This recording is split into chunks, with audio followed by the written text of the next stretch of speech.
নমস্কার, আমার নাম সুচিত্রা গাইন। আমার বয়স 58 বছর। আমি 2 ছেলে মেয়ে নিয়ে, মেয়ে নেই তো 2টো ছেলে নিয়ে ছোট সংসার করছি। 4 বছর হলো স্বামী মারা যায়। আমি সংসার করেছি এই 39 বছর। এর ভিতরে আমার কোনো দিন বই পুস্তকের সঙ্গে কোনো সম্পর্কই নেই। আমি কোনো দিন পড়াশোনায় হাত দেইনি।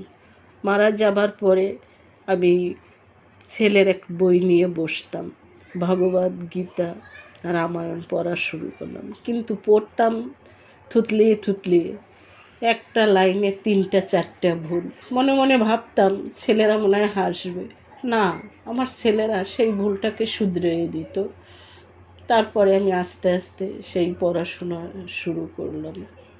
এখন আমি চাইছি আপনাদের এই চ্যানেলে 2-একটা পড়া নিয়ে আমি বসছি, গল্প, নাটক, যা আমার মনে চায় আপনাদের শোনাবো। আর আমিও যদি ভুল ভ্রান্তি হয় সেটা আমি শুধরে নেবার চেষ্টা করব।